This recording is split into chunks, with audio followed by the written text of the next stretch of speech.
Hi, I'm Sarah. I'm from Dynamic Boards, and we advertise non-executive director roles from right across the UK and help boards find non-execs.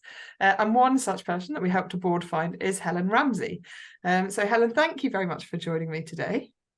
It's a pleasure. Thank you for inviting me. Yeah. Yeah, so Helen joined the board of the WTA, and you can tell us a bit about them and what they do. Couple of years ago now. But Helen, to start off with, do you want to tell us what did you do beforehand? You're an engineer by background. That's not really that common for engineers to become non-exec. So tell me a bit of that journey. Sure. So my background is engineering. I've worked in various different engineering companies. I spent 21 years in medical devices, and in that role, I grew my team from 12 engineers to a department of 120 multidiscipline engineers, and we were launching products to market for diabetics to test blood sugar. So Oh, it was quite fast and quite high quality and very kind of pressured environment, and covered a lot of things from kind of hardware engineering to software engineering, but also the whole process. So you got to look across all the different aspects of it. And I think it's that the whole problem solving, teamwork, kind of the kind of breadth of it that helps with board work, and also the risk piece and managing risk and doing it in a practical way. So that's, I think, how the board piece fitted to the engineering piece. that's great to hear because I'm sure lots of people don't realise how useful their skill set would be on a board. So Yeah. it's great for them to hear that from you. Yeah. So the World Transport Agency, Yes. they were, I think it was 108 years old when they came and spoke to us and said they were looking for a couple of new board members. They had never had someone on their board who was not a family member. So it's quite a big thing to be the person that they decide to bring in and trust enough to have in those conversations. Do you have a sense of kind of what was the gap that they'd identified, and what did they bring you in for? And yeah, how did that go? Oh, yes.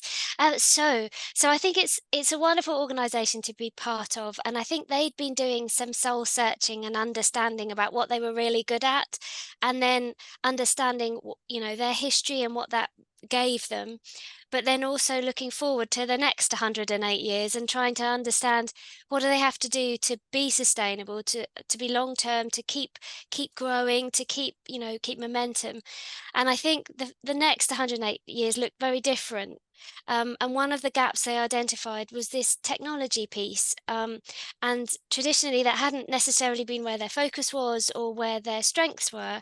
So they identified that as a need, and they thought bringing someone in from outside would complement the team they've got in WTA who work in that area, who are very strong, but they don't necessarily have the external perspective that having someone Mm. come in might offer, and the ideas and opportunities that could come from that. So yeah, that's how they got me. That's brilliant. And I remember them saying they have phenomenal staff retention. They've got a really strong Oh, culture and staff retention. But to your point of having that external perspective, that's the negative of having great yeah. staff retention is you haven't got people bouncing ideas from elsewhere. So I can imagine that was really valuable. Helen, could you just tell us what they do? Yes, they are a freight forwarding, and they organise various different logistics for different companies. They work with supply chains, all different types of sectors, all across the world, multinational. It's a very exciting industry, and they are growing and learning to work in different areas all the time. So yeah, that's Oh, what they that's do. brilliant. Oh, and how has the role evolved? So originally, when this was advertised, it was advertised as a board advisor role, and I think that was in a way to softly take in advice to the board rather than immediately give someone voting rights and sort of go down that route. But just tell me a bit about how the roles evolved from when you first got involved. Yes, certainly. So you're absolutely right. I think there's so much care and attention that goes into their people, and the growth and development. They didn't want to cause any issues with that by bringing someone in who would be, not respectful of that, and not understanding that that's kind of a lot of where their strength is, and it's building on that enables them to go to that, next stage, as we were talking about. So when I started, it was very much getting to understand the business, find out what they are good at, what they want to do, where there might be opportunities there. But then also, as I kind of worked more closely with them, it was then understanding how to kind of bring the best from people who were there too. So there was an element of Mm, mentoring that came in. So I did a lot in my previous role in mentoring and with the Women's Engineering Society. So I understand kind of how different perspectives work and how to work with them to get the best from them. So that's, I think, why they wanted an advisor, and then how that worked well. When I'd been there for some time, they asked me to become their IT director for 6 months. So I did that as a role. That was fascinating. I learned an awful lot. And we were trying to deliver various different technology initiatives. So that enabled me to see how the organization responded to change, what those kind mm, of projects needed.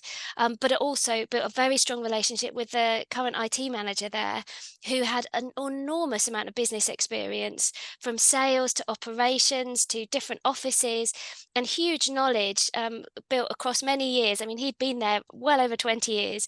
So it was quite unique from an IT perspective to have so much knowledge about both the business and the clients and customers and what they need.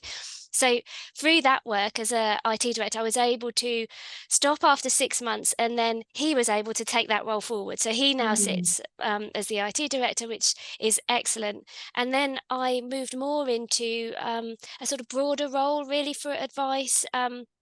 So beyond the technology was the whole piece around organizational change, to bring people into that new way of working and understand what the benefits were from technology and how to make that step change. So a lot of the work I did was more project related, and then also more mentoring related.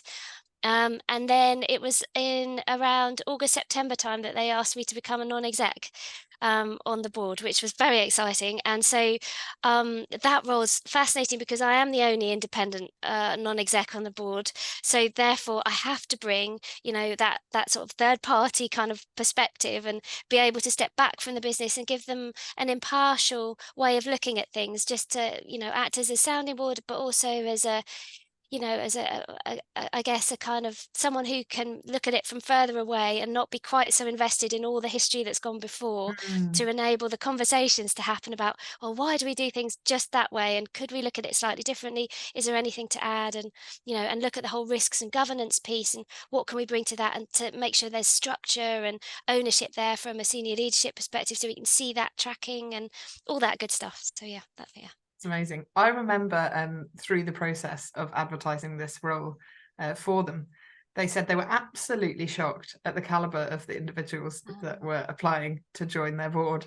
And I think what you've just described in that journey, and the evolution of your involvement with the company, shows actually what a complicated role it is, joining the board of a family business. Whereas when you're joining the board of an organisation that has independent non-execs, they're on a cycle, they move off every 6 years or 9 years, you sort of know what the role is, it's very fixed.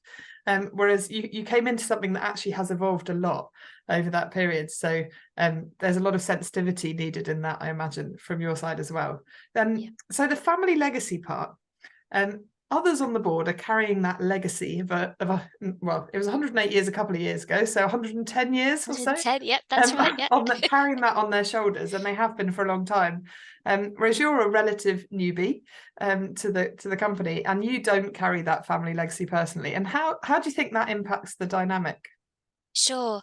So I think what's very noticeable joining the board is that WTA very much consider the business almost as an extension of their family. So they treat people so warmly, and really want to grow people's skills and experience, and that they invest heavily in people's development to bring people through. So I think having a more of an outside perspective looking in, there are ideas that you can come up with, but in order to connect with the people who are there, who have been invested in, who want to do the very best they can for the business, it's almost like learning a new vocabulary. So there's the external vocabulary, and then there's the internal vocabulary, and it can be unhelpful to pursue the external vocabulary when it doesn't mean anything to someone, whereas by trying to understand where they're kind of where their knowledge is and where their strengths are, and connecting them to some of the ideas and tools and techniques that there are out there to help with strategy and risk and succession planning and all that good stuff.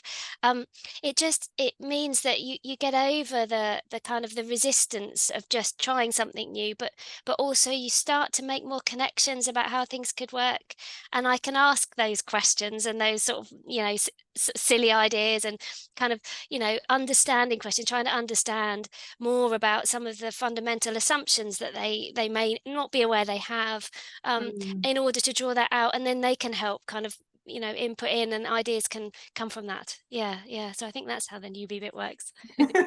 That's great. And I know, Helen, you are on several other boards in a non-executive capacity. If maybe you could tell us what they are. But how would you say the family-owned dynamic has most impacted your experience? Because I think this is your own only the only one that's family-owned business. Is that right? Yes, yes, absolutely. Yes.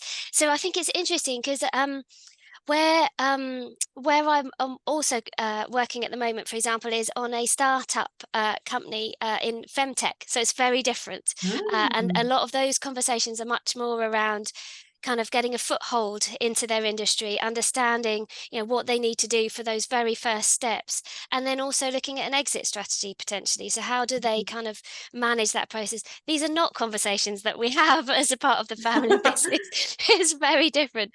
So I think you're exactly right. There are some aspects that are just completely different. But then the flip side of that is that, they look at new markets, they're looking at new ways of growing the business, looking at new technology, and Mm. all of that makes, perfect sense wherever you are. And having that kind of knowledge and awareness of how things work somewhere else gives that opportunity to use it on a different board. So I think, yeah, there's a lot of parallels, but you're right. Some things are very specific.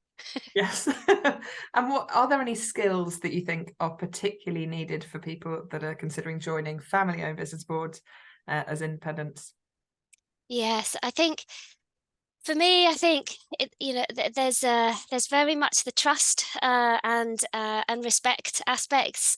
Very early on, it was very clear that the only way to get the best from new people coming in is if they kind of meet the people who have been there for some time halfway. So whether it's vocabulary, or whether it's the tone, or whether it's the nature of the challenge and the ideas, unless it's done in a way that is helpful to the person on the receiving end, even if it's, the flip side, especially if it's the flip side, I mean, I don't know freight forwarding. That's not my background. It's very, it's very different from medical devices, but that doesn't mean that I can't understand. And so by Mm. taking the time to explain some of these things, then I can offer something helpful, and vice versa. There are stuff out there that maybe they weren't aware of before. They have these connections, and you can introduce them to new contacts and new networks to help them to look at things slightly differently.